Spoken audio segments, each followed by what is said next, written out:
네, 오늘 하나님 말씀은 마가복음 10장 17절에서 31절까지 말씀입니다.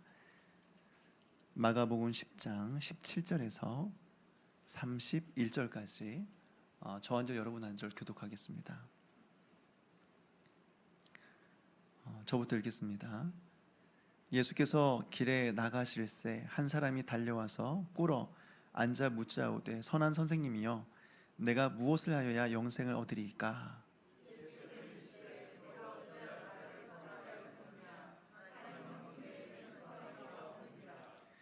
내가 계명을 안 하니 살인하지 말라, 간음하지 말라, 도둑질하지 말라, 거짓 증언하지 말라, 속여 빼앗지 말라, 내 부모를 공경하라 하였느니라.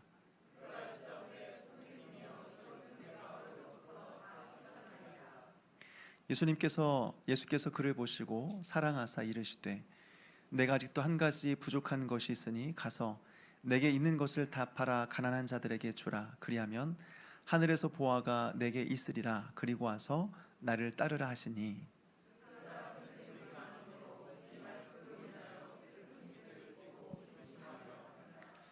예수께서 둘러보시고 제자들에게 이르시되 재물이 있는 자는 하나님의 나라에 들어가기가 심히 어렵도다 하시니,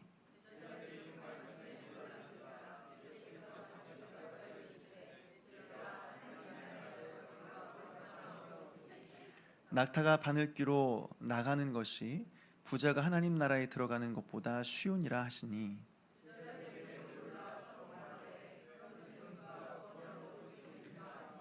예수께서 그들을 보시며 이르시되 사람으로는 할 수 없으되 하나님으로는 그렇지 아니하니 하나님으로서는 다 하실 수 있느니라.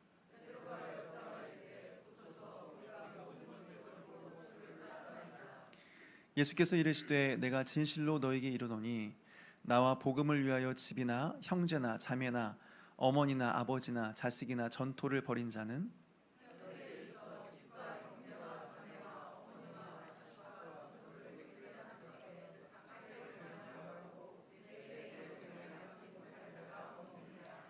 같이 읽겠습니다. 그러나 먼저 된 자로서 나중되고 나중된 자로서 먼저 될 자가 많으니라. 아멘. 기도하시겠습니다. 하나님 아버지, 지난 3일 동안도 우리를 지켜주시고 또 오늘 이 수요일 밤 우리를 또 예배의 자리로 불러 말씀 앞에 서게 해주심을 감사드립니다. 하나님의 이 말씀을 통하여서 하나님의 뜻이 무엇인지를 우리가 잘 분별하며 순종의 열매를 맺으며 살아가는 우리 모두가 될 수 있도록 도와주시옵소서. 감사를 드렸고 예수님의 이름으로 기도합나이다. 아멘. 오늘 이 본문을 보니까 한 사람이 예수님께 달려왔습니다. 그리고 무릎을 꿇고 질문하였죠. 선한 선생님이여, 내가 무엇을 하여야 영생을 얻으리까? 오늘 이 질문은 앞서 예수님을 비난하기 위한 질문과는 다릅니다. 많은 사람들은 예수님을 어떻게 하면 난처하게 만들 수 있을까? 또 어떻게 하면 그 예수님을 꼬투리 잡아서 비난할 수 있을까? 이런 잘못된 의도를 가지고 질문했죠. 근데 오늘 이 사람은 예수님께 순수한 마음으로 진지하게 질문하고 있습니다. 선한 선생님이여, 내가 무엇을 하여야 영생을 얻겠습니까? 그래서 우리가 가장 먼저 깨닫게 되는 것은 이것이야말로 우리의 인생에 있어서 가장 중요하고 가장 위대한 질문이다라고 하는 것입니다. 내가 어떻게 하여야 영생을 얻을 수 있습니까? 여러분, 우리는 어떤 질문을 가지고 살아가고 있습니까? 어떻게 하면 인생을 더 즐겁게 살 수 있을까? 어떻게 하면 이 인생에서 우리가 성공할 수 있을까? 어떻게 하면 좀 더 내가 건강하게 이 땅에서 오래오래 살 수 있을까? 어떻게 하면 우리가 사는 세상이 지금보다 더 살기 좋은 세상이 될 수 있을까? 많은 사람들이 이런 질문을 가지고 이 질문에 대한 대답을 찾기 위해서 애를 쓰며 살아가죠. 그런데 우리 인생에 있어서 가장 중요한 질문이 이것입니다. 내가 어떻게 하여 영생을 얻을 수 있을까? 왜 그렇습니까? 한번 생각해 보십시오. 우리가 이 땅에서 아무리 즐겁게 살고 성공하고 또 건강하게 산다고 할지라도 길어야 100년입니다. 길어야 100년이에요. 그리고 우리가 이 땅에서 100년을 살든 200년을 살든 혹시 300년을 산다고 할지라도 영원의 관점에서 본다고 한다면 그 시간들은 하나의 순간에 지나지 않는 것입니다. 아주 짧은 시간에 불과한 것이죠. 문제는 그 이후에 영원한 삶이 있다는 것입니다. 천국에서 영원한 기쁨 속에 살든지 아니면 지옥에서 영원한 고통 속에 살든지 둘 중에 하나다라고 하는 거죠. 여러분, 이것은 우리가 죽고 나서 고민할 수 있는 주제가 아니에요. 이 땅에 살아있을 동안만 할 수 있는 질문입니다. 우리가 앞서 열처녀 비유에서 배웠지만 신랑이 오면 그때는 기름을 준비할 수가 없습니다. 신랑이 오기 전에 준비해야 된다라고 하는 거죠. 이것이 바로 영생에 대한 질문이에요. 내가 어떻게 해야 영생 얻을 수 있겠습니까? 그래서 이 질문은 우리의 인생에 있어서 가장 의미 있는 질문이고 가장 시급하며 가장 중요한 질문이다라고 하는 거죠.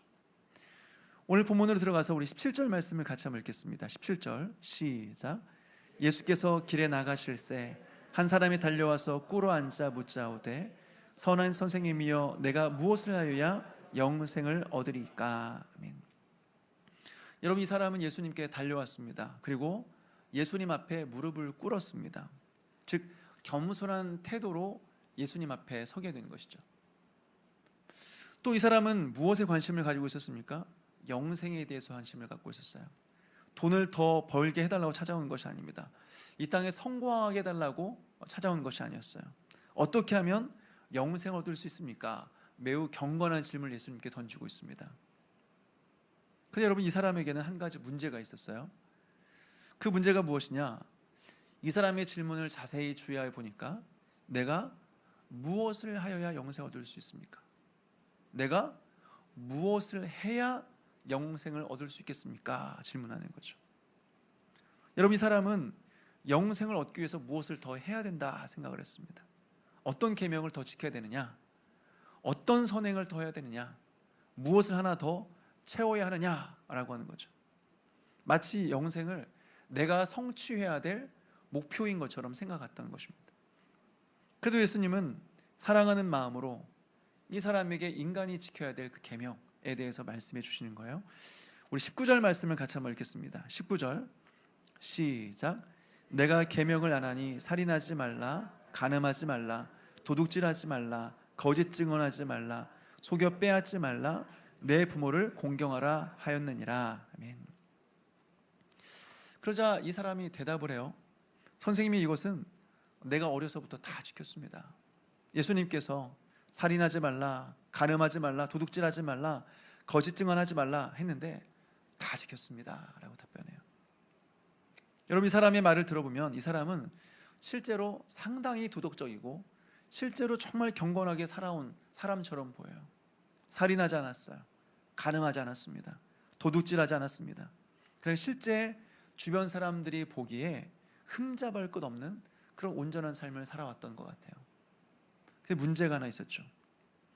율법의 행동은 지켰는데 율법의 핵심을 놓치고 있었습니다. 여러분, 율법의 가장 큰 계명은 무엇일까요? 바로 마음과 뜻을 다하여서 우리 하나님을 사랑하는 거예요. 이것이 율법의 핵심이에요. 이것이 하나님의 뜻이에요. 무슨 하나님의 뜻이 어디 있습니까? 날마다 물어보는데 하나님의 뜻은 이것이에요. 하나님을 사랑하는 거예요. 뭘 하든지 간에 하나님을 사랑하며 살아가는 것, 이것이 하나님의 뜻이에요. 그런데 이 사람의 문제는 무엇이었느냐? 하나님보다 더 사랑하는 것이 있었다라고 하는 거죠. 그것이 뭐예요? 재물, 돈이었다는 것입니다. 그래서 오늘 예수님은 이 청년에게 말씀하고 있어요. 우리 21절 말씀을 같이 한번 읽겠습니다. 21절 시작. 예수께서 그를 보시고 사랑하사 이르시되 내게 아직도 한 가지 부족한 것이 있으니 가서 내게 있는 것을 다 팔아 가난한 자들에게 주라. 그리하면 하늘에서 보화가 내게 있으리라. 그리고 와서 나를 따르라 하시니. 아멘. 그러니까 이 청년이 어떻게 합니까? 우리 22절 말씀도 같이 한번 읽겠습니다. 22절 시작. 그 사람은 재물이 많은 고로 이 말씀으로 인하여 슬픈 기색을 띠고 근심하며 가니라. 여러분, 이 청년이 근심하며 돌아갔습니다. 돌아간 이후에 어떻게 했을까요? 한참 집에서 고민하다가 다시 와서 예수님을 쫓았을까요? 우리가 그것까지 알 수는 없습니다. 다만 확실한 것은 무엇이냐? 지금 이 순간만큼은 이 청년에게는 예수님보다 더 사랑하는 것이 있었다라고 하는 거죠. 바로 재물이에요. 돈이에요. 재물을 버리고 예수님을 쫓으라고 하니까 그에 대해서 결단하지 못하고 근심하며 집으로 돌아가 버렸어요. 여러분, 이것이 바로 우상입니다. 우상이라고 한다는 것은 단순히 어떤 신상을 앞에다 놓고 거기다 절하는 것, 이것만 우상이라고 하지 않습니다.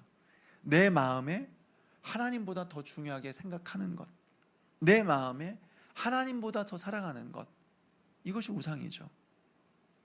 그러니까 이 청년은 말로는 나는 살인하지 않았습니다, 나는 간음하지 않았습니다, 나는 도둑질하지 않았습니다 라고 하면서 모든 계명을 다 지킨 것처럼 말했지만 사실은 나 이외에 다른 신을 내게 두지 말라라고 하는 10계명의 제1계명조차 지키지 못한 사람이었다라는 것을 보여주는 것입니다. 여러분, 우리 어떻습니까? 우리의 마음 안에 우상이 자리 잡고 있지 않습니까? 우리 안에 우상이 있는지 없는지 발견하는 좋은 방법이 있습니다. 그것은 무엇이냐? 내가 가장 두려워하고 있는 것이 무엇인가 생각해 보았으면 좋겠어요. 내가 가장 잃어버리기를 두려워하는 것은 무엇인가? 이것만큼은 절대 잃어버리면 안 되는 것이 무엇인가? 이것이 없어지면 나는 절대로 살 수 없다, 나는 죽는다, 이렇게 생각하는 것이 무엇인가 라고 하는 거죠. 그것이 우상입니다. 우리가 아무리 도덕적인 삶을 살아가고 주일이면 빠지지 않고 교회에 나와서 예배를 드리고 직분을 받아서 교회를 섬긴다고 할지라도 하나님보다 더 사랑하는 것이 있다면, 하나님보다 더 중요하게 생각하는 것이 있다면, 하나님보다 더 잃기를 두려워하는 것이 우리의 마음에 자리 잡고 있다면 그것이 우상이다라고 하는 거죠. 그리고 그러한 모습으로 하나님 나라에 들어갈 수는 없다라고 하는 것입니다. 그래서 오늘 예수님은 이렇게 말씀하고 있어요. 우리 23절 말씀을 같이 한번 읽겠습니다. 23절 시작. 예수께서 둘러보시고 제자들에게 이르시되 재물이 있는 자는 하나님의 나라에 들어가기가 심히 어렵도다 하시니. 여러분, 사실 이 말씀은 제자들에게 굉장히 충격적인 말씀이었습니다. 왜요? 왜냐하면 제자들이 생각했을 때 그들이 생각하고 기억했던 대부분의 믿음의 선배들은 전부가 다 부자였기 때문에 그렇습니다. 아브라함을 한번 생각해 보십시오. 그는 하나님의 약속의 말씀을 따라서 가나안으로 갔습니다. 그런데 성경에는 뭐라고 말하고 있습니까? 얼마 되지 않아서 큰 거부가 되었다라고 말하고 있죠.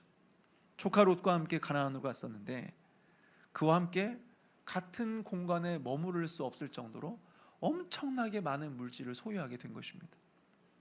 이 아브라함이 불의하게 재물을 모았을까요? 남의 것을 빼앗아서 재물을 모았을까요? 아니면 신앙일 소홀히 하고 돈 버는 일에 몰두해서 이렇게 부자가 된 것일까요? 아니에요. 하나님께서 그러한 복을 주신 것입니다. 욥은 어떻습니까? 욥은 그 당시에 당대 의인으로 알려져 있는 사람이에요. 얼마나 의로웠던지 하나님께서 욥을 사탄에게 자랑하고 싶어 했어요. 그래서 오랜 시간 동안 연단을 받게 되죠. 그리고 그 연단을 받은 이후에 어떻게 되었습니까? 하나님께서 욥에게 원래 그가 있던 소유의 2배 갑절의 은혜를 허락해 주셨어요. 원래도 부자였는데 하나님께서 2배로 복을 주셔서 더 많은 거부가 되었다라고 하는 거죠. 욥이 사업을 해서 대박 난 게 아니에요. 다른 사람에게 나눠주지 않고 욕심을 부려가면서 모은 것이 아닙니다. 욥기를 보게 되면 욥은 가난한 사람들을 돌아보았고 꾸준히 그들을 구제한 일에 힘썼다라고 성경은 기록하고 있어요. 그런데 하나님께서 나누어 주고 구제한 거에 그 능가하는 그 부와 재물을 욥에게 주셨다라고 하는 거죠. 여러분, 이렇게 하나님을 잘 섬겼던 사람 중에서 성경을 보게 되면 가난하게 살았던 사람들은 거의 없습니다. 성경에 나온 사람들, 아브라함, 욥, 다윗, 솔로몬, 이런 사람들을 보십시오. 우리가 아는 거의 대부분의 믿음의 사람들은 대부분이 다 부자였습니다. 근데 오늘 예수님은 뭐라고 말씀하시죠? 재물이 있는 자는 하나님 나라에 들어가기가 어렵다. 그냥 어려운 게 아니라 심히 어렵다라고 말하고 있어요. 그리고 그 이후에 더 심각한 말씀을 하십니다. 우리 24절과 25절 말씀을 같이 한번 읽겠습니다. 24절, 25절 시작. 제자들이 그 말씀에 놀라는지라 예수께서 다시 대답하여 이르시되 얘들아, 하나님의 나라에 들어가기가 얼마나 어려운지 낙타가 바늘귀로 나가는 것이 부자가 하나님 나라에 들어가는 것보다 쉬우니라 하시니. 여러분, 이 말씀이 무슨 의미일까요? 부자가 하나님 나라에 들어가기가 얼마나 어려운지 낙타가 바늘귀로 나가는 것이 부자가 하나님 나라에 들어가는 것보다 쉽다. 그 정도로 어려운 일이다. 근데 여러분, 이 말이 정확하게 어떤 의미일까요? 낙타가 바늘귀로 나간다. 어떤 사람들은 이 해석하기를, 여기서 바늘귀는 실제로 바늘에 있는 그 구멍이 아니라 이스라엘 성문 중에서 여러 그 문들이 있는데 바늘문이 있다는 거예요. 바늘귀 문, 아주 작은 문이 있다는 거죠. 그래서 낙타가 그 문을 통과하기 위해서는 짐을 다 내려놓고 무릎을 꿇고 지나가야 겨우 통과할 수 있는 문이다라고 하는 거죠. 즉, 부자도 천국에 가려면 모든 것을 다 내려놓고 무릎을 꿇어야만 이 천국에 들어갈 수 있다, 이렇게 해석하는 사람들이 있습니다. 또 어떤 사람들이 이렇게 이야기해요. 여기서 말하는 낙타라고 하는 것은 실제로 낙타가 아니라 굵은 밧줄이다. 굵은 밧줄. 왜냐하면 헬라어 원문을 보게 되면 낙타라는 단어와 굵은 밧줄이라는 단어가 굉장히 유사해요. 그래서 원래는 이 낙타가 바늘길을 통과한다는 말이 아니라 굵은 밧줄이 바늘길을 통과한다, 이런 의미다라고 하는 거죠. 그만큼 부자가 하나님 나라에 들어가는 것이 어렵다라고 해석하는 사람들이 있습니다. 근데 여러분, 이 모든 설명은 다 신기하고 참으로 은혜스럽다라고 할지라도 아무런 근거가 없는 이야기입니다. 아무 근거 없는 해석이에요. 예루살렘 성에 바늘귀 문이 있었다? 어떠한 고고학적 증거가 없습니다.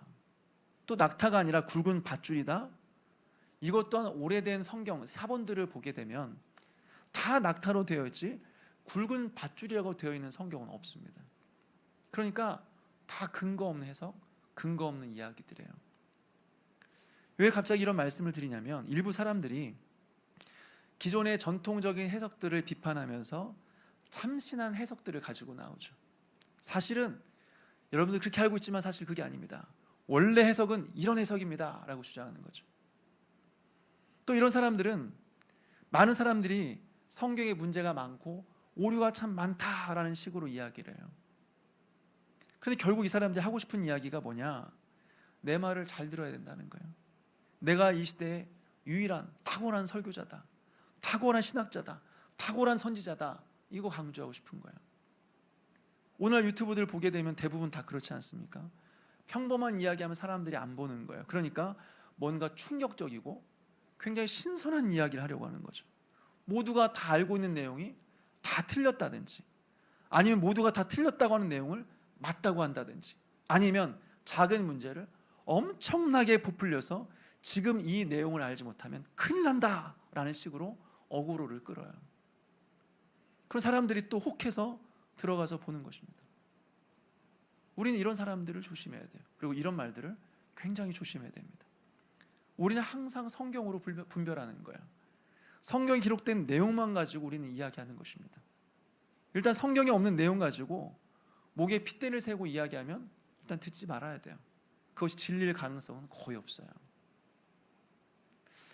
여러분, 오늘 예수님이 말씀하시는 것은 그냥 과장법이에요. 과장법.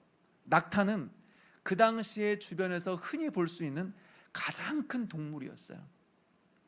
그리고 바늘귀는 뭡니까? 주변에서 발견할 수 있는 가장 작은 구멍이었어요. 그러니까 낙타가 바늘귀를 통과한다? 과장법이에요. 무슨 말이냐? 불가능하다는 거예요. 그만큼 어렵다는 거야. 있을 수 없는 일이다. 조그마한 바늘귀에 이 커다란 낙타가 통과한다? 있을 수 없는 일이다. 이런 의미인 거죠. 어떤 일이 그렇다는 거예요? 부자가 하나님 나라에 들어가는 일이 그렇다라고 하는 것입니다. 근데 여러분, 이 말을 좀 오해하지 않았으면 좋겠어요.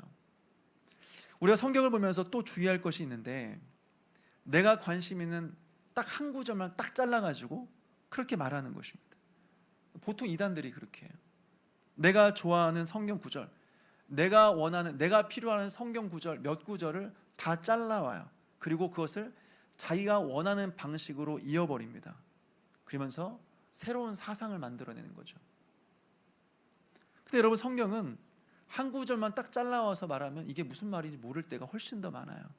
성경은 항상 앞뒤 문맥, 어떤 흐름 속에 나온 이야기냐, 이걸 꼭 봐야 돼요. 오늘 성경을 보십시오. 오늘 본문을 그냥 딱 잘라서 보면 부자들은 다 지옥 가야 됩니다. 부자들 중에 천국 갈 수 있는 사람 아무도 없습니다. 이 문장만 보면, 틀린 문장이 아니잖아요. 근데 이 문장만 보면 그렇게 적용될 수밖에 없어요.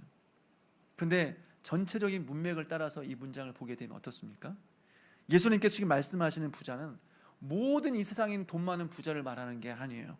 앞에서 예수님을 찾아왔던 부자 청년을 이야기하고 있는 것입니다. 그리고 예수님은 그 사람이 천국에 들어가지 못한다라는 것보다는 이런 사람들의 특징을 이야기하고 있는 거죠. 이 사람의 특징이 무엇이었습니까? 율법을 지켰어요. 그런데 율법의 특징인 하나님을 사랑하는 사랑은 없었어요.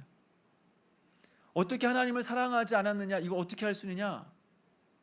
예수님께서 청년에게 전 재산을 다 팔고 너는 나에게 와서 나를 따르라, 못했어요. 근심하며 돌아갔어요. 그러니까 예수님께서 오늘 부자가 하나님 나라에 들어가지 못한다라고 하는 이 말씀의 강조점은 무엇이냐? 돈의 많고 적음을 이야기하는 게 아니에요. 부자냐 가난한 자냐 이것이 핵심이 아니에요. 내가 가지고 있는 재물을 의지하느라고 그것 때문에 주님을 따를 수 없는 사람을 말하고 있다라고 하는 것입니다. 돈이 너무 많아서 이 물질을 의지하느라 정작 하나님을 의지할 수 없는 사람을 말하는 것이죠. 이것은 무엇을 보여주고 있는 것입니까? 하나님을 의지하지 않고 자신의 힘으로 구원에 이르려고 노력하는 사람의 모습을 보여주고 있어요. 보십시오. 그는 율법을 열심히 지켰어요. 하나님을 사랑하지 않은 사람이 왜 이렇게 율법을 열심히 지켰을까요? 자신의 힘으로 하나님의 나라에 들어가려고, 자신의 노력으로 영생을 얻으려고 그렇게 한 것입니다. 근데 오늘 예수님은 이런 사람들에게 대해서 뭐라고 말씀하시죠? 이런 사람들은 하나님 나라에 들어갈 수 없다. 이런 사람들 하나님 나라에 들어갈 수 없다. 재물을 의지하는 사람, 하나님보다 돈을 의지하는 사람, 자신의 노력과 힘으로 하나님 나라에 들어가려는 사람들, 이런 사람들은 하나님 나라에 들어갈 수 없다. 그러니까 이 말을 들은 제자들은 예수님께 반문하죠. 우리 26절 말씀을 같이 한번 읽겠습니다. 26절 시작. 제자들이 매우 놀라 서로 말하되 그런즉 누가 구원을 얻을 수 있는가 하니. 예수님, 그러면 누가 구원받을 수 있습니까? 그러니까 예수님께서 답변하세요. 27절입니다. 시작. 예수께서 그들을 보시며 이르시되 사람으로는 할 수 없으되 하나님으로는 그렇지 아니하니 하나님으로서는 다 하실 수 있느니라. 아멘. 여러분, 이것이 바로 오늘 본문의 핵심이죠. 구원은 사람의 힘으로 이루는 것이 아닙니다. 하나님께서 이루시는 것입니다. 앞서 첫 장면에서 부자 청년이 물었어요. 내가 무엇을 하여야 영생 얻을 수 있습니까? 예수님의 최종적인 답변은 이것입니다. 사람으로는 할 수 없다. 사람이 할 수 있는 일이 아니다. 하나님으로서는 그러나 다 할 수 있는 것이다. 사람은 할 수 없지만 하나님은 하실 수 있다. 여러분, 이것이 중요해요. 구원은 인간이 이룰 수 있는 것이 아니에요. 하나님께서 하신 일입니다. 이것이 복음입니다. 우리가 우리 자신을 구원할 수 없기 때문에 하나님께서 구원하시는 거예요. 우리가 스스로 죄에서 벗어날 수 없기 때문에 예수님께서 우리의 죄를 위해 십자가에 못 박혀 돌아가신 거예요. 우리가 스스로 의롭게 될 수 없기 때문에 예수님께서 자신의 의를 우리에게 전가시켜 주셨다라고 하는 거죠. 우리가 하나님께 올라갈 수 없기 때문에 하나님께서 우리에게 내려오셨다라고 하는 것입니다. 여러분, 이렇게 구원은 내가 얼마나 열심히 했는가, 얼마나 잘했는가 여기에 달려있지 않아요. 내가 얼마나 오랫동안 교회를 다녔는가, 내가 얼마나 오랫동안 봉사했는가, 내가 얼마나 도덕적으로 살았는가, 이것이 우리의 구원의 근거가 될 수가 없다라고 하는 거죠. 여러분, 오늘 부자 청년은 그것을 다 가지고 있었습니다. 도덕성도 있었고 종교성도 있었고 젊은 선생에게 달려와서 영생이 무엇입니까? 라고 질문할 정도의 열심을 가지고 있었습니다. 그러나 그것으로는 구원받을 수 없다라고 하는 거죠. 구원은 오직 하나님의 은혜라는 것입니다. 구원은 오직 예수님을 붙드는 것이다 라고 하는 거죠. 사랑하는 여러분, 나의 공로와 의를 다 내려놓고 오직 예수 그리스도만 붙드는 저와 여러분 되시기를 주님의 이름으로 축원합니다. 이어서 이 말씀을 듣고 있던 베드로가 이제 말합니다. 우리 28절 말씀을 같이 한번 읽겠습니다. 28절 시작. 베드로가 여짜와 이르되 보소서 우리가 모든 것을 버리고 주를 따랐나이다. 아멘. 여러분, 지금 이 베드로의 이 고백은 조금 인간적인 말처럼 들리긴 합니다. 주님, 저 사람은 못했지만 우리는 했죠. 우리는 다 버리고 주님을 쫓았죠. 어찌 보면 이런 마음도 있었겠죠. 그러면 우리는 어떻게 되죠? 우리는 무엇을 얻습니까? 그런데 오늘 예수님은 이런 베드로의 말에 책망하지 않습니다. 오히려 이 놀라운 약속을 주시죠. 우리 29절과 30절 말씀을 같이 한번 읽겠습니다. 29절 30절 시작. 예수께서 이르시되 내가 진실로 진실로 너희에게 이르노니 나와 복음을 위하여 집이나 형제나 자매나 어머니나 아버지나 자식이나 전토를 벌인 자는 현세에 있어 집과 형제와 자매와 어머니와 자식과 전토를 100배나 받되 박해를 겸하여 받고 내세의 영생을 받지 못할 자가 없느니라. 아멘. 무슨 뜻일까요? 예수님을 따르기 위해서 내려놓은 것 결코 헛되지 않다라고 하는 것입니다. 예수님을 위해서 포기한 것들 결코 헛된 일이 아니다라고 하는 것입니다. 근데 여기서 조심해야 될 것이 있어요. 내가 한 만큼 하나님께서 보상을 해주신다, 이것은 아니다라고 하는 것입니다. 어떤 사람들은 말합니다. 새벽 기도에 나오니까 하나님께서 건강을 주셨다. 헌금을 많이 내니까 하나님께서 부자가 되게 하셨다. 내가 금식하니까 하나님께서 내 기도에 응답해 주셨다. 물론 모든 복은 다 하나님께로부터 오는 것입니다. 그러니까 우리가 복 받았을 때 하나님께서 주신 것이다, 이 고백은 틀린 고백이 아니에요. 정확한 고백입니다. 그렇지만 이것이 곧 공식이 되는 순간 하나님의 은혜는 자리를 잃어버리게 된다라고 하는 거죠. 내가 어떻게 건강하게 되었느냐? 내가 새벽 기도 빠지지 않고 나오니까, 그러니까 하나님께서 건강해 주신 거야. 내가 어떻게 부자가 되었느냐? 교회 헌금을 많이 내니까 하나님께서 부자가 되게 하신 거야. 어떻게 그 기도에 응답이 되었느냐? 내가 한 열흘 동안 금식하니까 하나님께서 어쩔 수 없이 이 기도의 제목을 이루어 주신 거야. 그렇다면 여기에 하나님의 은혜의 자리는 어디 있습니까? 결국에는 하나같이 다 내가 잘해서 한 거예요. 내가 노력해서, 내가 잘해서, 내가 복받을 짓을 하니까 내가 복받았다. 그렇다면 그것은 공로주의 신앙이에요. 기복주의 신앙이에요. 기독교 신앙이 아니에요. 복음이 아니에요. 그렇지만 확실한 것은 무엇이냐? 우리가 주님을 위해서 모든 것을 버리고 내려놓을 때 하나님은 반드시 그것을 기억하신다라고 하는 것입니다. 반드시 기억하신다. 목사님, 아무리 주님을 위해 희생하고 헌신해도 저는 계속 가난하던데요. 계속 우리 집안에 문제가 있던데요. 문제가 해결이 안 되던데요. 오늘 예수님께서 말씀하시는 복은 꼭 통장에 찍히는 숫자만을 말하는 것은 아닙니다. 그렇다고 영적인 복만을 의미하는 것도 아니에요.